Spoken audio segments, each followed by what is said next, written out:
नमस्कार दोस्तों, बहुत बहुत स्वागत है आप लोगों का सिंपल एजुकेशन में। दोस्तों, सबसे पहले आपको और आपके पूरे परिवार को सिंपल एजुकेशन राजेंद्र सर नामक यूट्यूब चैनल की ओर से दिवाली की ढेर सारी शुभकामनाएं। तो दोस्तों, आज की इस वीडियो में हम बात करने जा रहे हैं कक्षा 8 के विद्यार्थियों के लिए सामाजिक विज्ञान की पाठ्य पुस्तक हमारे अतीत के चौथे अध्याय मुगल साम्राज्य के बारे में। दोस्तों, फर्स्ट टर्म के एग्ज़ाम शुरू हो चुके हैं और फर्स्ट टर्म के एग्ज़ाम के अंतर्गत जो सामाजिक विज्ञान का सिलेबस है उसमें ये अध्याय शामिल है। तो इस अध्याय को आज हम पढ़ने जा रहे हैं। इस अध्याय को पहले हम शब्द ब शब्द पढ़ेंगे और जानेंगे कि ये अध्याय हमें क्या जानकारी देता है, और उसके बाद जो सवाल इस अध्याय में दिए गए हैं एक एक करके हम उन सवालों को भी हल करेंगे। दोस्तों, मुगल साम्राज्य अध्याय का नाम है।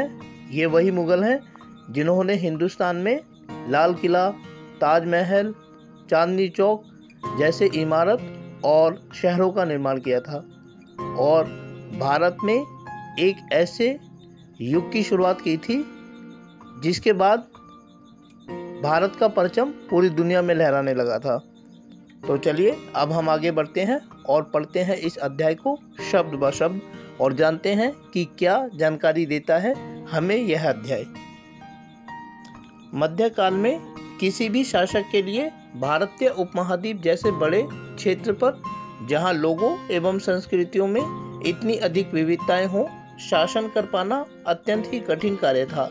अपने पूर्ववर्तियों के विपरीत मुगलों ने एक साम्राज्य की स्थापना की और वह कार्य पूरा किया जो अब तक केवल छोटी अवधियों के लिए ही संभव जान पड़ता था। 16वीं सदी के उत्तरार्ध से इन्होंने दिल्ली और आगरा से अपने राज्य का विस्तार शुरू किया और 17वीं शताब्दी में लगभग संपूर्ण महाद्वीप पर अधिकार प्राप्त कर लिया।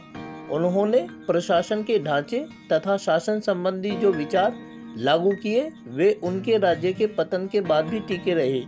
यह एक ऐसी राजनीतिक धरोहर थी जिसके प्रभाव से उपमहाद्वीप में उनके पश्चात आने वाले शासक अपने को अछूता न रख सके।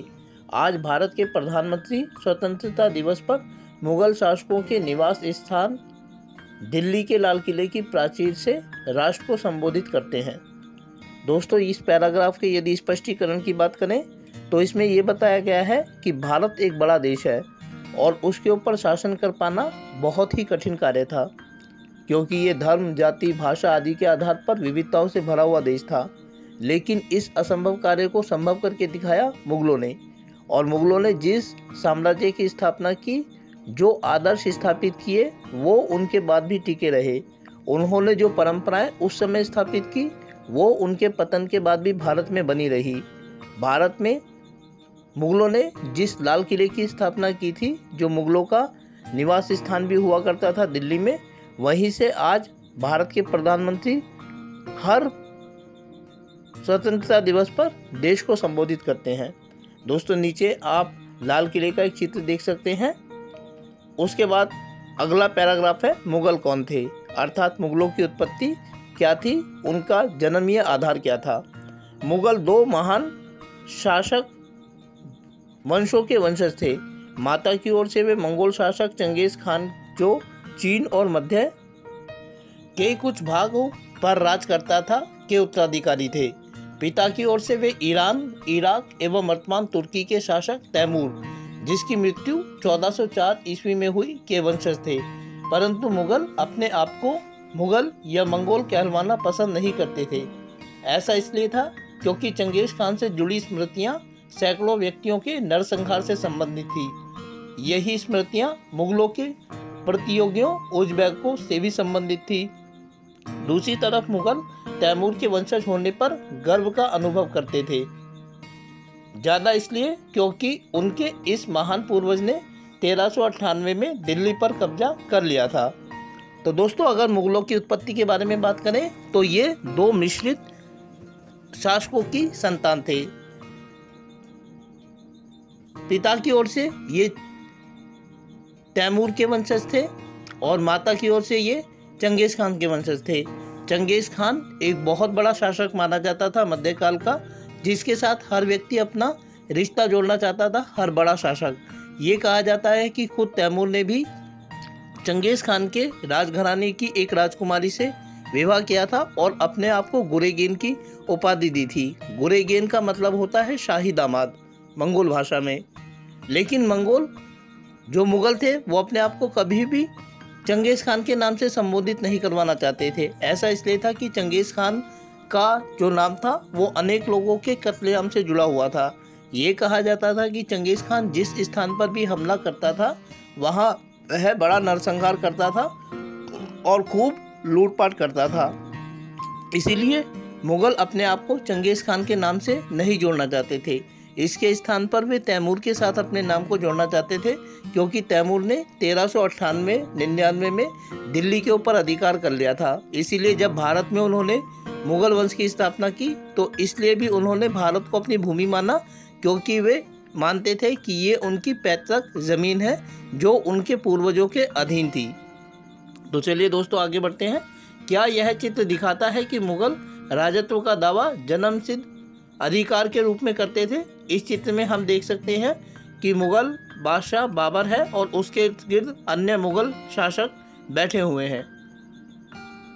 दोस्तों ऊपर हमने जो चित्र देखा वो तैमूर, उसके उत्तराधिकारी और मुग़ल सम्राटों का एक लघु चित्र है जिसे 1702 से 12 के बीच बनाया गया था।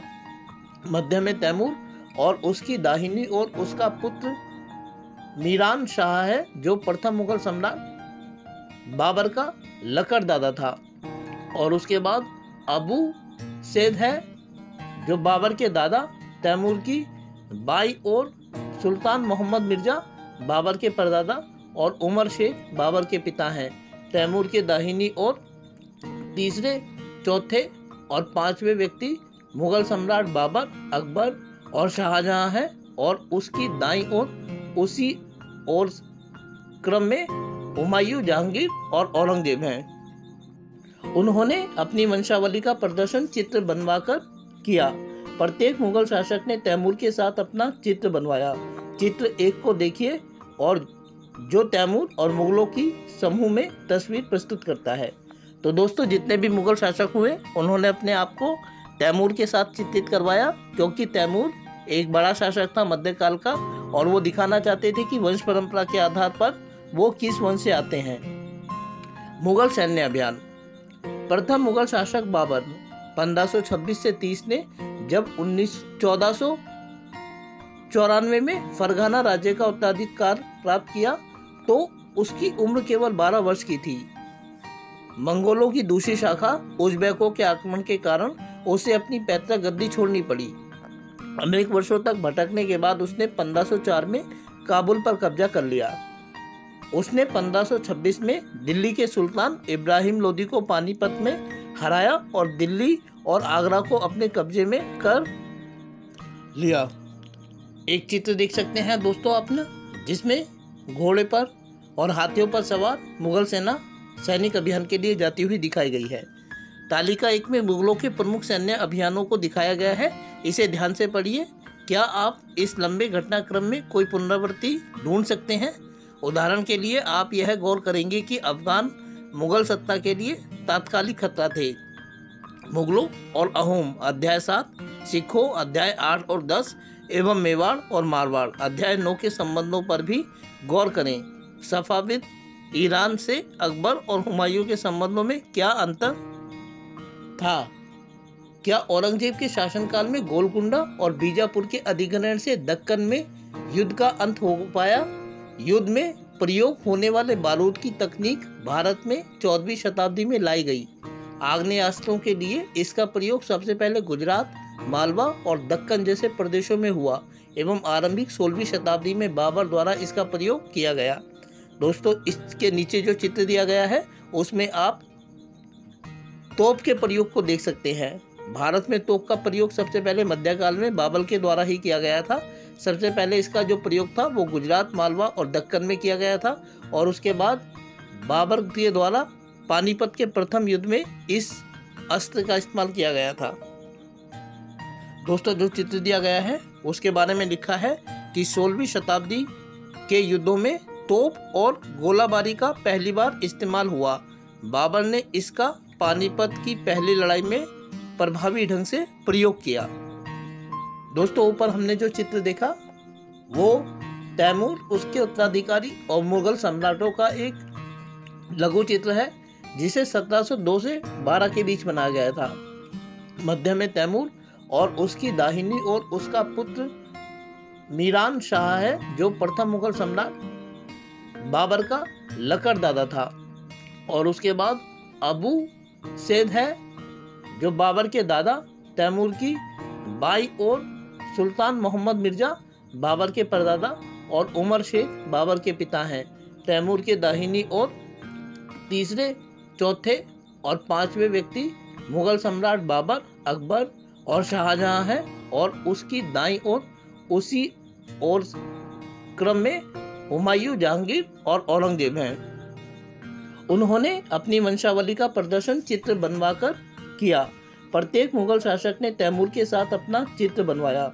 चित्र 1 को देखिए, और जो तैमूर और मुगलों की समूह में तस्वीर प्रस्तुत करता है। तो दोस्तों, जितने भी मुगल शासक हुए उन्होंने अपने आप को तैमूर के साथ चित्रित करवाया, क्योंकि तैमूर एक बड़ा शासक था मध्यकाल का, और वो दिखाना चाहते थे कि वंश परंपरा के आधार पर वो किस वंश से आते हैं। मुगल सैन्य अभियान।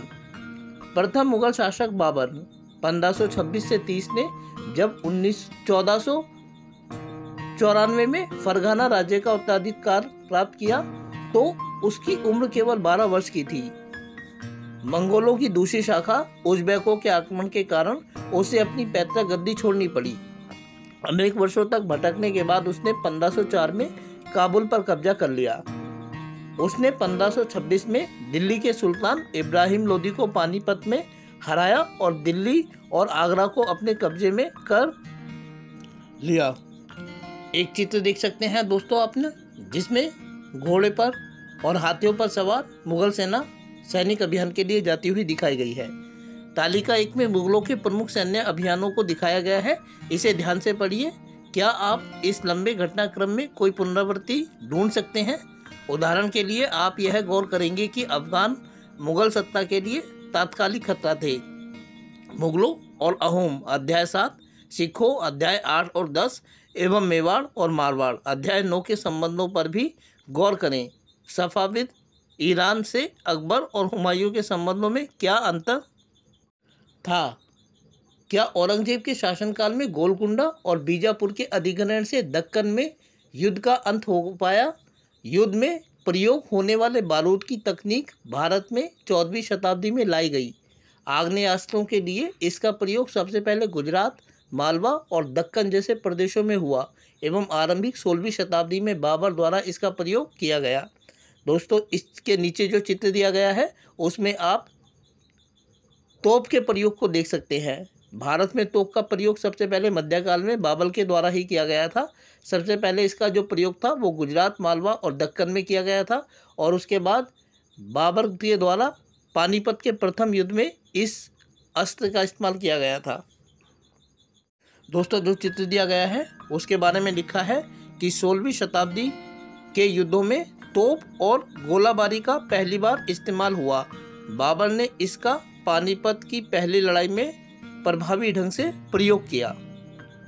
चलिए दोस्तों, अब हम आगे बढ़ते हैं और देखते हैं तालिका 1, जिसमें एक एक करके प्रमुख मुगल बादशाहों को और उनके काल में घटने वाली प्रमुख घटनाओं, युद्धों और अभियानों को दिखाया गया है। तो पहला जो नाम है वो है बाबर, 1526 से लेकर 1530।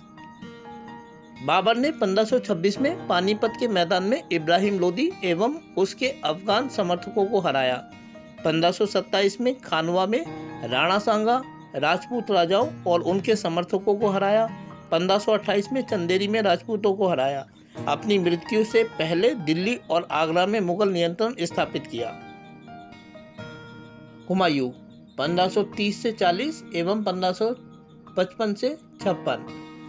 हुमायूं ने अपने पिता की वसीयत के अनुसार जायदाद का बंटवारा किया, पर प्रत्येक भाई को एक एक प्रांत मिला। उसके भाई मिर्जा कामरान की महत्वाकांक्षाओं के कारण हुमायूं अपने अफगान प्रतिद्वंदियों के सामने फीका पड़ गया।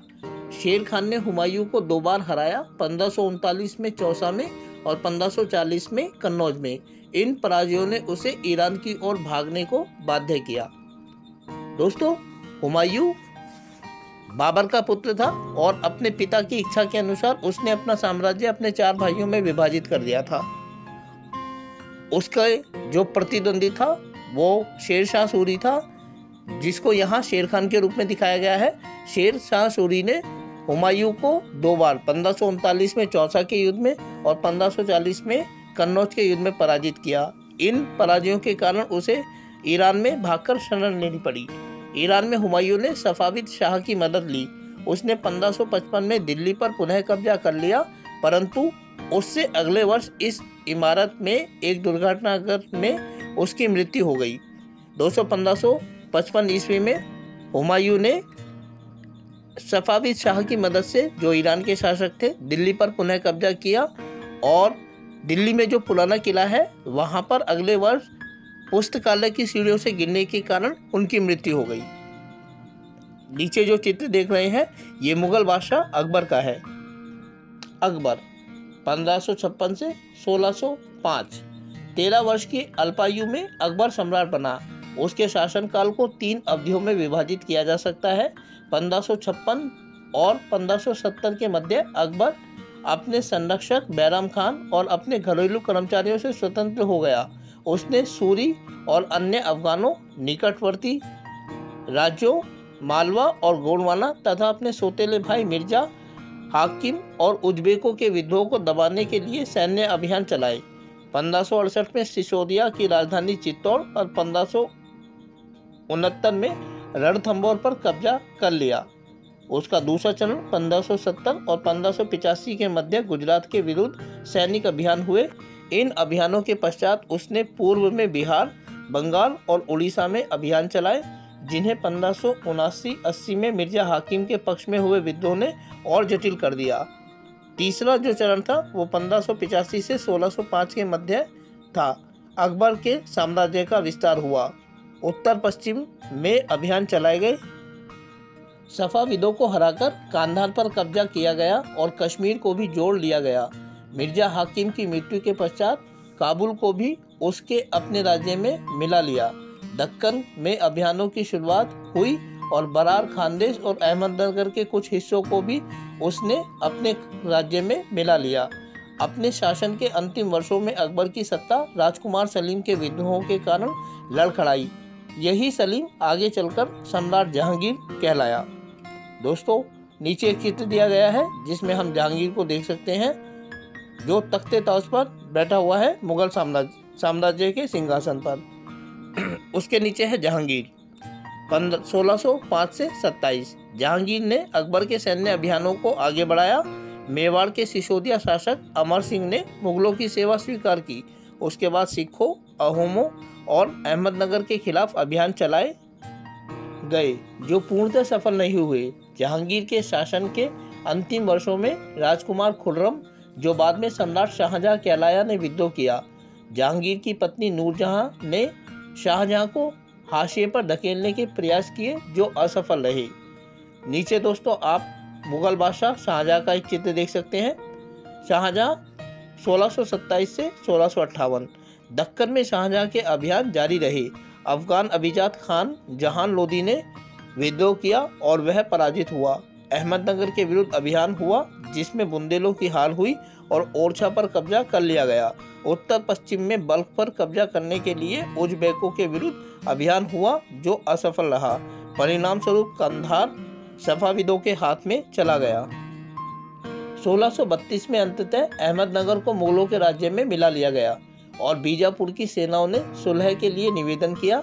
1657-58 में शाहजहां के पुत्रों के बीच उत्तराधिकार को लेकर झगड़ा शुरू हो गया। इसमें औरंगजेब की विजय हुई और दारा शिकोह समेत उसके तीनों भाइयों को मौत के घाट उतार दिया गया। शाहजहां को उसकी शेष जिंदगी के लिए आगरा में कैद कर लिया गया। तो दोस्तों 1632 में अहमदनगर को मुगल साम्राज्य में मिलाया गया और बीजापुर ने सुलह करने के लिए अपना एक प्रतिवेदन मुगल साम्राज्य के पास भेजा। 1657-58 में शाहजहां के जीते जी उसके 4 पुत्रों के बीच गद्दी के लिए संघर्ष आरंभ हो गया और इस संघर्ष में अंततः मुगल बादशाह औरंगजेब की जीत हुई और उस जीत के बाद शाहजहां को मरने तक के लिए आगरा के किले में कैद कर दिया गया। नीचे आप जो चित्र देख रहे हैं ये मुगल बादशाह औरंगजेब का है। औरंगजेब 1658 से 1707। चलिए आगे बढ़ते हैं।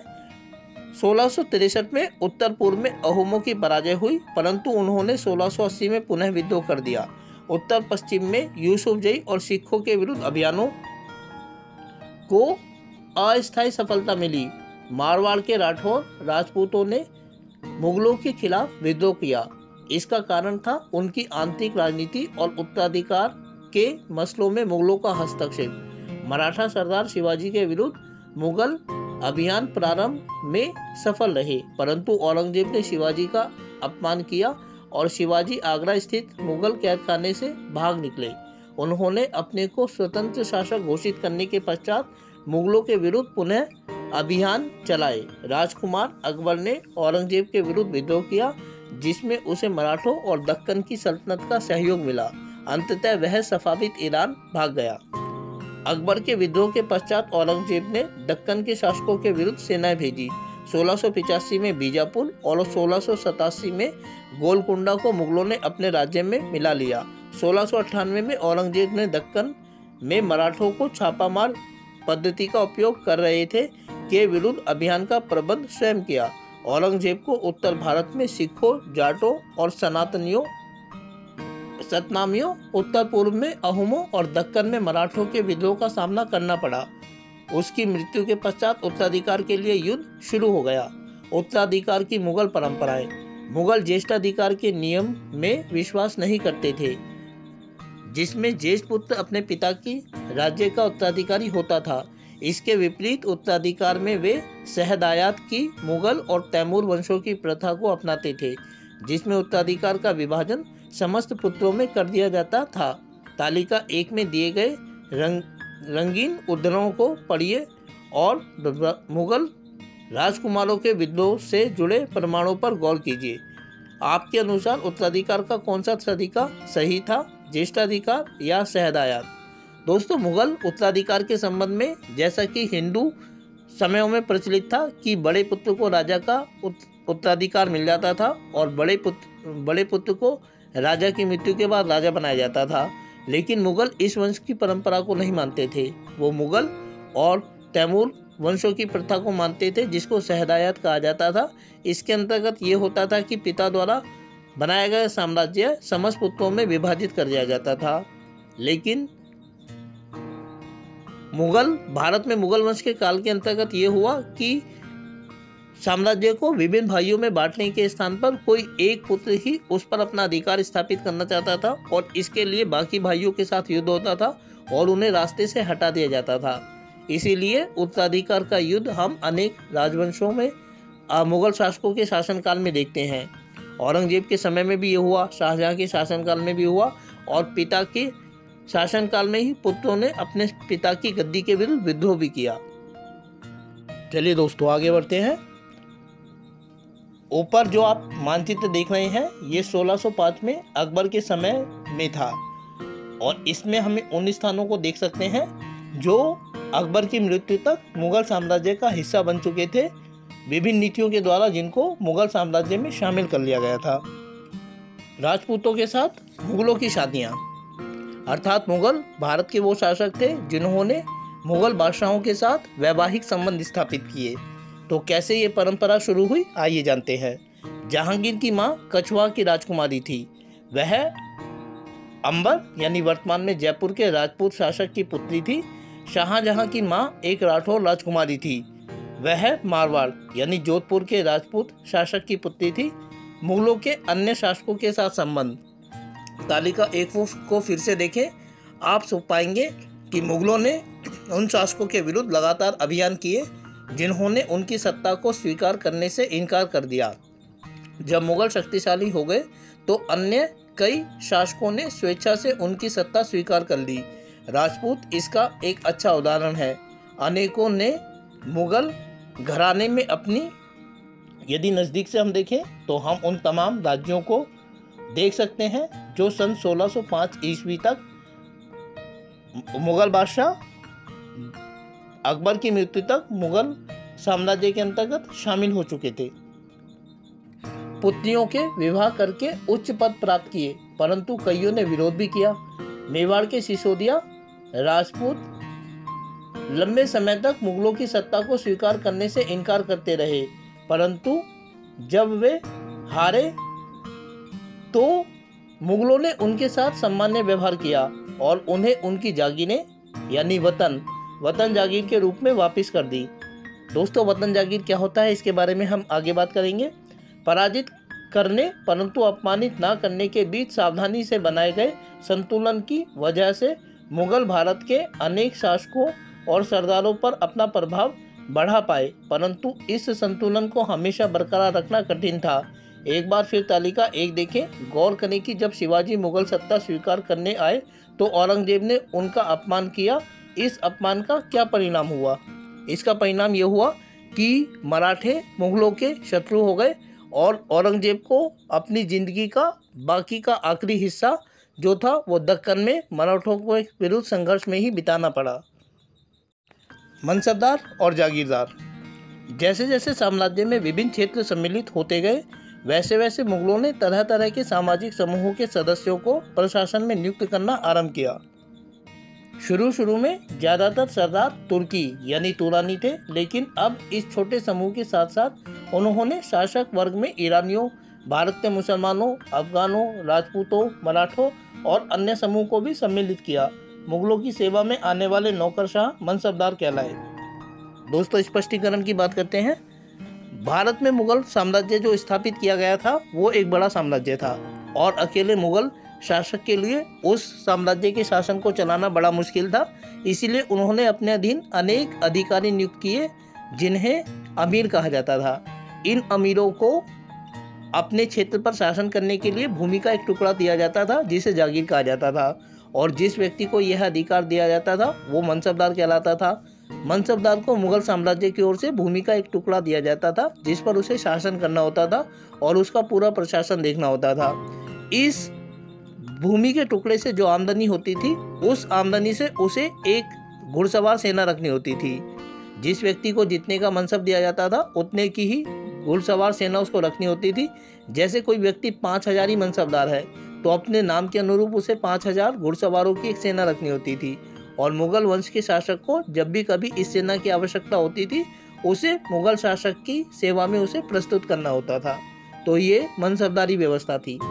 मनसबदार शब्द का प्रयोग ऐसे व्यक्तियों के लिए होता था जिन्हें कोई मनसब यानी कोई सरकारी हैसियत अथवा पद मिलता था। यह मुगलों द्वारा चलाई गई श्रेणी व्यवस्था थी जिसके जरिए पद, वेतन एवं सैन्य उत्तरदायित्व निर्धारित किए जाते थे। पद और वेतन का निर्धारण जात की संख्या पर निर्भर करता था। जात की संख्या जितनी अधिक होती थी, दरबार में अभिजात की प्रतिष्ठा उतनी ही बढ़ जाती थी और उसका वेतन भी उतना ही अधिक होता था। अर्थात जो मनसबदारी थी उसके दो पहलू थे, जात और सवार। जात का मतलब था कि उसको कितने का मनसब दिया गया है, और सवार का मतलब यह है कि जितने का मनसब उसे दिया गया है उतनी ही संख्या में उसे घुड़सवार सेना रखनी होती थी। जात की श्रेणियाँ। 5000 जात वाले अभिजातों का दर्जा 1000 जात वाले अभिजातों से ऊंचा था। अकबर के शासनकाल में 29 ऐसे मनसबदार थे जो 5000 जात की पदवी के थे। औरंगजेब के शासनकाल तक ऐसे मनसबदारों की संख्या 79 हो गई थी। क्या इसका अर्थ यह हुआ कि राज्य का खर्चा बढ़ गया? दोस्तों, ये खर्चा जरूर बढ़ता था, क्योंकि जब भी किसी व्यक्ति को नया मनसबदार बनाया जाता था तो उसे भूमि का एक टुकड़ा प्रदान किया जाता था। और औरंगजेब के समय में ये जो संख्या बढ़ी वो इसलिए बढ़ी थी क्योंकि दक्षिण के बहुत सारे लोगों को मुगल मनसबदारी व्यवस्था के अंतर्गत शामिल किया गया था। जो सैन्य उत्तरदायित्व मनसबदारों को सौंपे जाते थे उन्हीं के अनुसार उन्हें घुड़सवार रखने पड़ते थे। मनसबदार अपने सवारों को निरीक्षण के लिए लाते थे। वे अपने सैनिकों के घोड़ों को दगवाते थे एवं सैनिकों का पंजीकरण करवाते थे। इन कार्रवाइयों के बाद ही उन्हें सैनिकों को वेतन देने के लिए धन मिलता था। अर्थात जो सेना वो रखते थे उसे दिखाने के लिए मुगल शासक के सामने पेश किया जाता था और उनको रजिस्टर करवाना पड़ता था। जब ये प्रक्रिया पूरी हो जाती थी तब मनसबदारों को वेतन देने के लिए कहा जाता था। मनसबदार अपना वेतन राजस्व एकत्रित करने वाली भूमि के रूप में पाते थे, जिन्हें जागीर कहते थे, और जो तकरीबन इक्ताओं के समान थी। इक्ता व्यवस्था दोस्तों दिल्ली सल्तनत में थी और इसे इल्तुतमिश ने शुरू किया था। परंतु मनसबदार मुफ्तियों से भिन्न थे, अपने जागीरों पर नहीं रहते थे और ना ही उन पर प्रशासन करते थे। उनके पास अपनी जागीरों से केवल राजस्व एकत्रित करने का अधिकार था। यह राजस्व इनके नौकर उनके लिए एकत्रित करते थे, जबकि वे स्वयं देश के किसी अन्य भाग में सेवारत रहते थे। अकबर के शासनकाल में इन जागीरों का सावधानी पूर्वक आकलन किया जाता था, ताकि इनका राजस्व मनसबदार के वेतन के तकरीबन बराबर रहे। औरंगजेब के शासनकाल तक पहुंचते पहुंचते स्थिति बदल गई। अब प्राप्त राजस्व मनसबदारों के वेतन से बहुत कम था। मनसबदारों की संख्या में भी अत्यधिक वृद्धि हुई, जिसके कारण उन्हें जागीर मिलने से पहले एक लंबा इंतजार करना पड़ता था। इन सभी कारणों से जागीरों की संख्या में कमी हो गई। फलस्वरूप कई जागीरदार जागीर रहने पर यह कोशिश करते थे कि वे जितना राजस्व वसूल कर सकें कर लें। अपने शासनकाल के अंतिम वर्षों में औरंगजेब इन परिवर्तनों पर नियंत्रण नहीं रख पाया। इस कारण किसानों को अत्यधिक मुसीबतों का सामना करना पड़ा। दोस्तों 2 चित्र प्रस्तुत किए गए हैं यहाँ, 2 चित्र नंबर 5 और 6। चित्र नंबर 5 अपने सवारों के साथ एक मनसबदार अभियान पर, यानी एक मनसबदार जो है वो अपने सैनिकों के साथ किसी युद्ध में भाग लेने के लिए जा रहे हैं। और दूसरा जो चित्र नंबर 6 वो शाहजहां के शासनकाल का एक लघु चित्र का ब्यौरा प्रस्तुत करता है। शाहजहां के राजकाल में एक लघु चित्र के ब्यौरे। यहाँ जहांगीर के समय के भ्रष्टाचारों को दिखाया गया है। भ्रष्ट अफसर रिश्वत लेते हुए, एक कर अधिकारी गरीब किसान को सजा देते हुए, जब्त और जमींदार। मुगलों की आमदनी का प्रमुख साधन किसानों की उपज से मिलने वाला राजस्व था। अधिकतर स्थानों पर किसान ग्रामीण कुलीनों यानी कि मुखिया या स्थानीय सरदारों के माध्यम से राजस्व लेते थे। समस्त मध्यस्थों के लिए, चाहे वे स्थानीय ग्राम के मुखिया हों या फिर शक्तिशाली सरदार हों, मुगल एक ही शब्द जमींदार का प्रयोग करते थे। अकबर के राजस्व मंत्री टोडरमल ने 10 साल यानी 1570 से 80 की कालावधि के लिए कृषि की पैदावार, कीमतों और कृषि भूमि का सावधानी पूर्वक सर्वेक्षण किया। इन आंकड़ों के आधार पर प्रत्येक फसल पर नकद के रूप में कर यानी राजस्व निश्चित किया गया। प्रत्येक सूबे यानी प्रांत को राजस्व मंडलों में बांटा गया और प्रत्येक की हर फसल के लिए राजस्व दर की अलग सूची बनाई गई। राजस्व प्राप्त करने की इस व्यवस्था को जब्त कहा जाता था। यह व्यवस्था उन स्थानों पर प्रचलित थी जहां पर मुगल प्रशासनिक अधिकारी भूमि का निरीक्षण कर सकते थे और सावधानी पूर्वक उनका हिसाब रख सकते थे। ऐसा निरीक्षण गुजरात और बंगाल जैसे प्रांतों में संभव नहीं हो पाया। तो दोस्तों जो मुगल बादशाह अकबर थे, उनके राजस्व मंत्री थे टोडरमल। उन्होंने एक नई व्यवस्था बनाई जिसे जब्त या दहसाला कहा जाता था।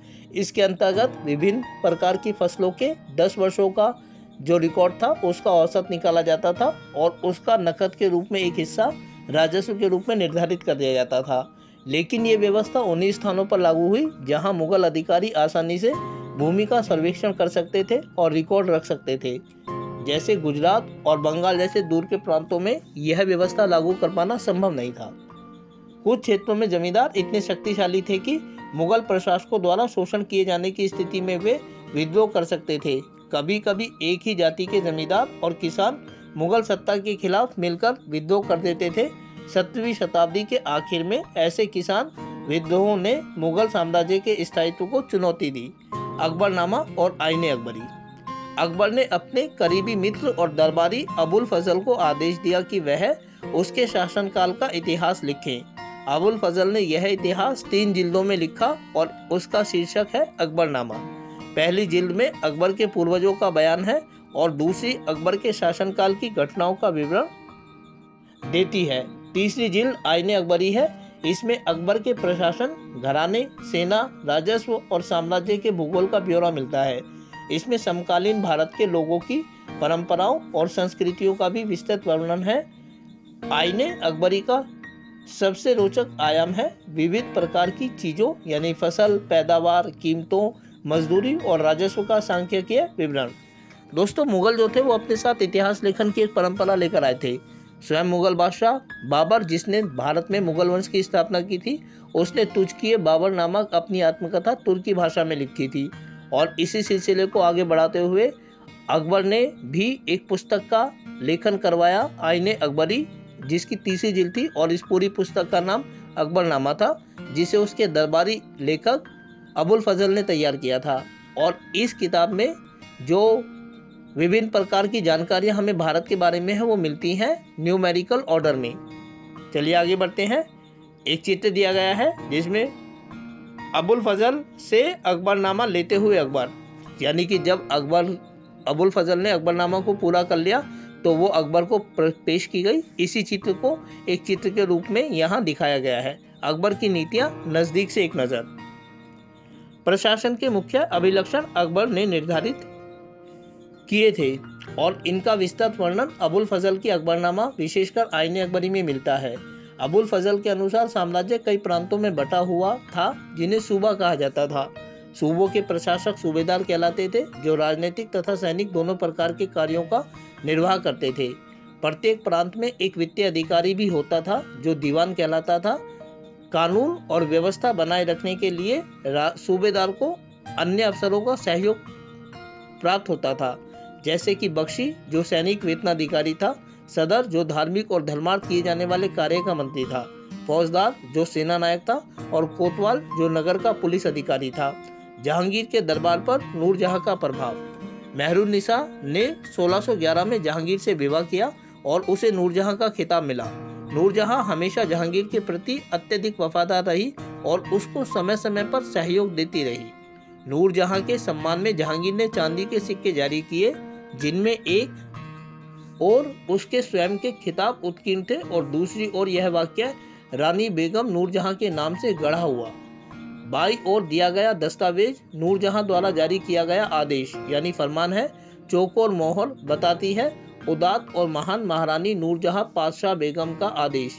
गोल मोहर के अनुसार शाह जहांगीर के प्रताप से महारानी चंद्रमा जैसी वैभवशाली बन गई हैं।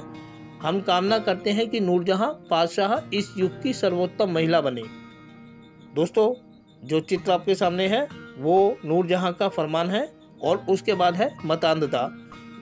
ऐसी व्याख्या या कथन जिसे अधिकारपूर्ण कहकर यह आशा की जाए कि उस पर बिना कोई प्रश्न उठाए उसे स्वीकार कर लिया जाएगा। अकबर के अभिजात बड़ी सेनाओं का संचालन करते थे और बड़ी मात्रा में वे राजस्व खर्च कर सकते थे। जब तक वे वफादार रहे, साम्राज्य का कार्य सफलतापूर्वक चलता रहा, परंतु 17वीं सदी के अंत तक कई अभिजातों ने अपने स्वतंत्र ताने बाने बुन लिए थे। साम्राज्य के प्रति उनकी वफादारी उनके निजी हितों के कारण कमजोर पड़ गई थी। 1570 में अकबर जब फतेहपुर सीकरी में था तो उसने उलेमा, ब्राह्मण, जेसुइट पादरियों जो रोमन कैथोलिक थे और जरदुश्त धर्म के अनुयायियों के साथ धर्म के मामलों पर चर्चा शुरू की। चर्चाएं इबादत खाने में हुई। अकबर की रुचि विभिन्न व्यक्तियों के धर्मों और रीति रिवाजों में थी। इस विचार विमर्श से अकबर की समझ बनी कि जो विद्वान धार्मिक रीति और मतान्धता पर बल देते हैं वे अक्सर कट्टर होते हैं। उनकी शिक्षाएं प्रजा के बीच विभाजन और सामंजस्य पैदा करती हैं। ये अनुभव अकबर को सुलह-कुल या सर्वत्र शांति के विचार की ओर ले गए।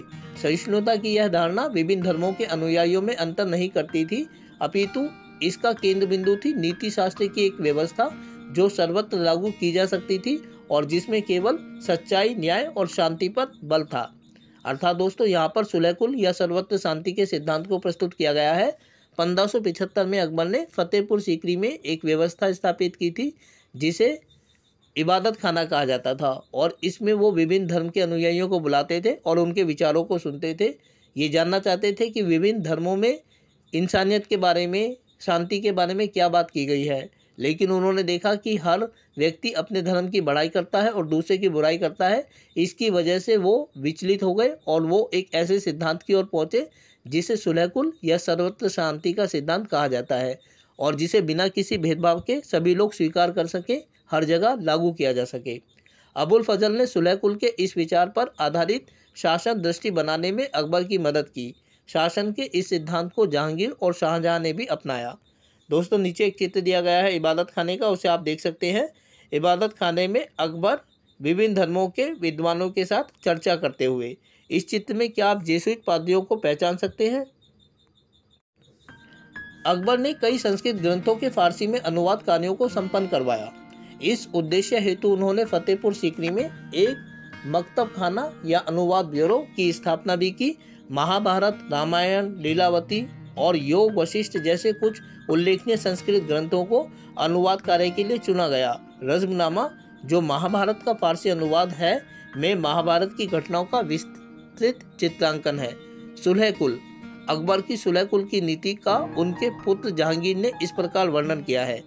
ईश्वरीय अनुकंपा के विस्तृत आंचल में सभी वर्गों और सभी धर्मों के अनुयायियों की एक जगह है, इसलिए उसके विशाल साम्राज्य में, जिसकी चारों ओर की सीमाएं केवल समुद्र से ही निर्धारित होती हैं, थी, विरोधी धर्मों के अनुयायियों और तरह तरह के अच्छे बुरे विचारों के लिए जगह थी। यहाँ असहिष्णुता का मार्ग बंद था। यहाँ सुन्नी और शिया एक ही मस्जिद में इकट्ठे होते थे और ईसाई और यहूदी एक ही गिरजे में प्रार्थना करते थे। उसने सुसंगत तरीके से सार्वत्रिक शांति यानी सुलह कुल के सिद्धांत का पालन किया। 7वीं शताब्दी में और उसके पश्चात मुगल साम्राज्य की प्रशासनिक और सैनिक कुशलता के फलस्वरूप आर्थिक और वाणिज्यिक समृद्धि में वृद्धि हुई। विदेशी यात्रियों ने इसे वैसा धनी देश बताया जैसा कि किस्से कहानियों में वर्णित होता रहा है, परंतु यही यात्री इसी प्रचुरता के साथ मिलने वाली दरिद्रता को देखकर विस्मित रह गए। सामाजिक असमानताएं साफ दिखाई पड़ती थी। शाहजहां के शासनकाल के 20वें वर्ष के दस्तावेजों में हमें पता चलता है कि ऐसे मनसबदार जिनको उच्चतम पद प्राप्त था, कुल 8000 में से 445 ही थे। कुल मनसबदारों की एक छोटी संख्या 5.6% को ही साम्राज्य के अनुमानित राजस्व का 61.5% स्वयं उनके सवारों के वेतन के रूप में दिया जाता था। मुगल सम्राट और उनके मनसबदार अपनी आय का बहुत बड़ा भाग वेतन और वस्तुओं पर लगा देते थे।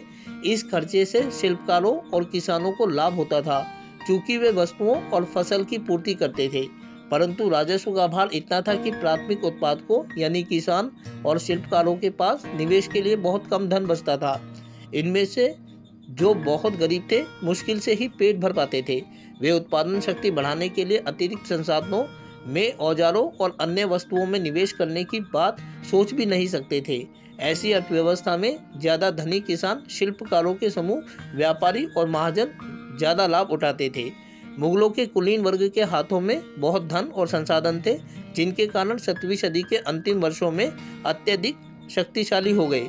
जैसे जैसे मुगल सम्राट की सत्ता पतन की ओर बढ़ती गई, वैसे वैसे विभिन्न क्षेत्रों में सम्राट के सेवक स्वयं ही सत्ता के शक्तिशाली केंद्र बनने लगे। इनमें से कुछ ने नए वंश स्थापित किए और हैदराबाद एवं अवध जैसे प्रांतों में अपना नियंत्रण जमाया। यद्यपि वे दिल्ली के मुगल सम्राट को स्वामी के रूप में मान्यता देते रहे, तथापि 18वीं शताब्दी तक साम्राज्य के कई प्रांत अपनी स्वतंत्र राजनीतिक पहचान बना चुके थे।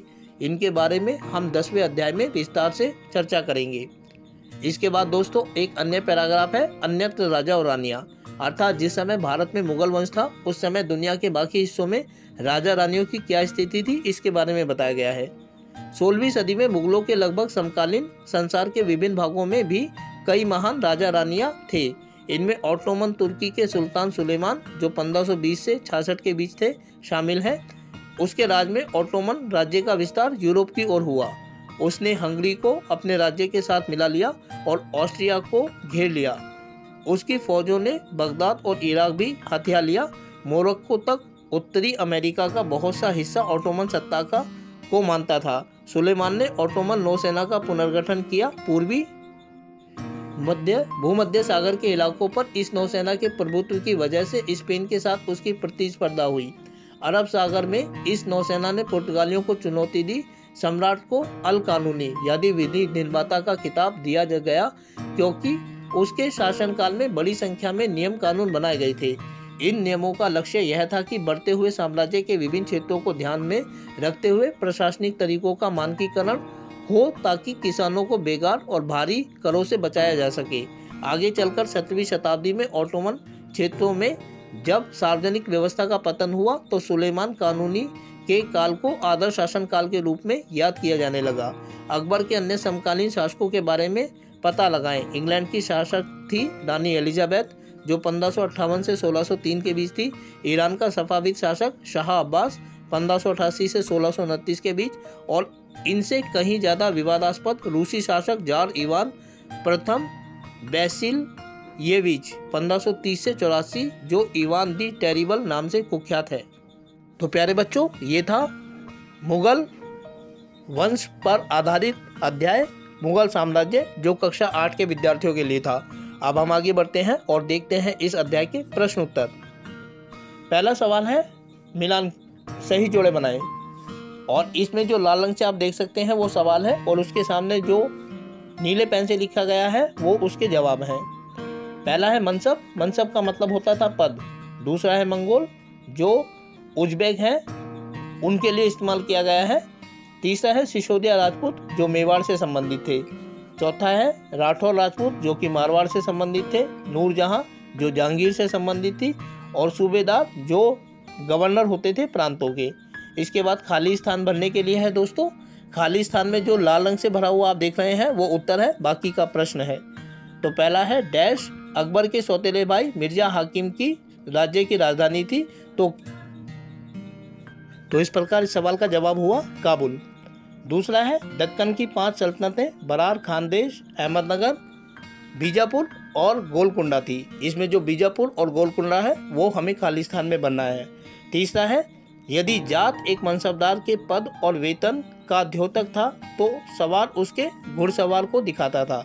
अर्थात जो मनसबदार था वो 2 भागों में बटा हुआ था वो पद, जात में और सवार में। जात जो था वो उसके नाम को दिखाता था और सवार उस सेना को दिखाता था जितनी संख्या में उसे अपने अधीन सैनिक रखने होते थे। चौथा है अकबर के दोस्त और सलाहकार अबुल फजल ने उसकी सुलह कुल के विचार को गढ़ने में मदद की, जिसके द्वारा वह विभिन्न धर्मों, संस्कृतियों और जातियों से बने समाज पर राज्य कर सका। दोस्तों तीसरा सवाल है मुगल राज्य के अधीन वाले केंद्रीय प्रांत कौन से थे। यहाँ केंद्रीय प्रांत का मतलब है जो भारत के मध्य भाग में स्थित थे, और इसका जवाब हम इस तरीके से दे सकते हैं कि मुगल राज्य के अधीन आने वाले प्रमुख केंद्रीय प्रांत मालवा, रणथंभौर, इलाहाबाद, आगरा, मथुरा, दिल्ली आदि थे। अगला सवाल है मनसबदार और जागीरदारों में जागीर में क्या संबंध था। इसका जवाब हम इस तरीके से दे सकते हैं कि मुगल प्रशासन के अंतर्गत अपनी सेवाएं प्रदान करने वाले अमीरों को मनसबदार कहा जाता था। इन मनसबदारों को वेतन के लिए एक भूखंड प्रदान किया जाता था। इसी भूखंड को जागीर कहा जाता था। इस जागीर से प्राप्त होने वाली आमदनी से मनसबदार को अपने अधीन एक घुड़सवार सेना रखनी होती थी। अर्थात जो मनसबदार होते थे अमीर, उनको जो भूमि का टुकड़ा दिया जाता था उसे जागीर कहा जाता था। इस प्रकार जागीर को मिलने वाले वेतन के रूप में जो भूमि का टुकड़ा दिया जाता था वो जागीर कहलाता था, और इस तरीके से जागीर और मनसबदार आपस में जुड़े हुए थे। अगला सवाल है मुगल प्रशासन में जमींदारों की क्या भूमिका थी। इसका जवाब हम इस तरीके से लिख सकते हैं मुगल साम्राज्य मुख्य रूप से ग्रामीण कृषकों द्वारा प्रदान किए जाने वाले राजस्व पर आधारित था। इन किसानों से राजस्व वसूल करके मुगल साम्राज्य को सौंपने की जिम्मेदारी जमींदारों की थी। इस प्रकार जमींदार किसानों तथा मुगल साम्राज्य के बीच मध्यस्थ का कार्य करते थे। दोस्तों अगर स्पष्टीकरण की बात करें तो हम कह सकते हैं कि जो मुगल साम्राज्य था वह एक कृषक साम्राज्य था जो किसानों द्वारा प्रदान किए जाने वाले भू राजस्व पर निर्भर करता था। लेकिन मुगल शासक कभी भी स्वयं किसानों से राजस्व वसूल करने के लिए नहीं जाते थे, बल्कि ग्रामीण क्षेत्रों में जमींदार ये कार्य करते थे। जमींदार किसानों से लगान वसूल करते थे और उसे मुगल साम्राज्य को सौंपते थे। इस प्रकार वो मुगल साम्राज्य और किसानों के बीच मध्यस्थ की भूमिका निभाते थे। अगला सवाल है शासन संबंधी अकबर के विचारों के निर्माण में धार्मिक विद्वानों से होने वाली चर्चाएं कितनी महत्वपूर्ण थी। और इसका जवाब हम इस तरीके से लिख सकते हैं कि अकबर ने इबादत खाने में धार्मिक विद्वानों के साथ जो चर्चाएं की उनमें उसने पाया कि धार्मिक विद्वानों धार्मिक मतांधता पर बल देने से और लोगों को विभाजित करना चाहते थे। इन चर्चाओं ने अकबर को सर्वत्र शांति या सुलह कुल के लिए प्रेरित किया। अर्थात अकबर ने विभिन्न धर्मों का ज्ञान प्राप्त करने के लिए इबादत खाने में जो धार्मिक परिचर्चा आरंभ की थी उसमें उसने देखा कि धार्मिक नेता अपने धर्म की बड़ाई करते हैं और दूसरे धर्मों के प्रति असहिष्णुता फैलाते हैं। इसकी वजह से वो विचलित हो गया और उसने एक ऐसे नए धर्म की स्थापना की जिसे सुलह कुल के नाम से जाना जाता है, जो चारों ओर शांति स्थापित करने की बात करता है। अगला और अंतिम क्वेश्चन है, मुगलों ने खुद को मंगोलों की अपेक्षा तैमूर का वंशज होने पर गर्व क्यों बल दिया? और इसका जवाब हम इस तरीके से दे सकते हैं कि मंगोलों का नाम हमेशा खूनी स्मृतियों से जुड़ा था, इसीलिए वे अपने आप को मंगोलों के साथ नहीं जोड़ना चाहते थे, बल्कि वे अपने आप को मध्य एशिया के अपने पूर्वज के साथ जोड़ने पर गर्व का अनुभव करते थे, क्योंकि तैमूर ने 1399 में दिल्ली पर अधिकार कर लिया था। दोस्तों, अगर स्पष्टीकरण की बात करें तो हम कह सकते हैं, जैसा कि हमने अध्याय में अध्ययन किया, कि मुगल जो थे वो अपने आप को चंगेज़ खान के साथ नहीं जोड़ना चाहते थे, क्योंकि चंगेज़ खान का नाम खून खराबे के साथ जुड़ा हुआ था। इसके स्थान पर वो अपने आप को मध्य एशिया के शासक तैमूर के साथ जोड़ना चाहते थे, क्योंकि तैमूर ने 1398-99 में दिल्ली पर अधिकार कर लिया था। तो इस आधार पर वो मानते थे कि दिल्ली जो है उनका पैतृक अधिकार क्षेत्र है, जो उनके पूर्वज के अधीन था। तो दोस्तों, ये थी कक्षा 8 में पढ़ने वाले विद्यार्थियों के लिए सामाजिक विज्ञान की पाठ्य पुस्तक हमारे अतीत भाग 3 के चौथे अध्याय मुगल साम्राज्य की वीडियो। इसमें हमने इस अध्याय का शब्द ब शब्द अध्ययन किया, प्रमुख बिंदुओं को समझा और साथ ही प्रश्न उत्तरों को भी समझा। उम्मीद करता हूँ कि आप लोगों को यह वीडियो अच्छी लगी होगी, और साथ ही आपसे अनुरोध करता हूँ कि यदि वीडियो अच्छी लगी तो वीडियो को लाइक और चैनल को सब्सक्राइब करना बिल्कुल ना भूलिएगा। इसके अलावा आगे की वीडियो को देखने के लिए जुड़े रहें मेरे साथ मेरे इस चैनल पर, जिसका नाम है सिंपल एजुकेशन। फिलहाल आप लोगों से विदा लेना चाहूँगा, लेकिन विदा लेने से पूर्व एक बार फिर से आपको दिवाली की बहुत सारी ढेर शुभकामनाएं मैं देना चाहूँगा। तो ये दिवाली आप लोगों की ज़िंदगी में खुशियाँ लेकर आए, इसी उम्मीद के साथ मैं इस वीडियो को बंद करता हूँ। वीडियो को देखने के लिए आपका बहुत बहुत धन्यवाद।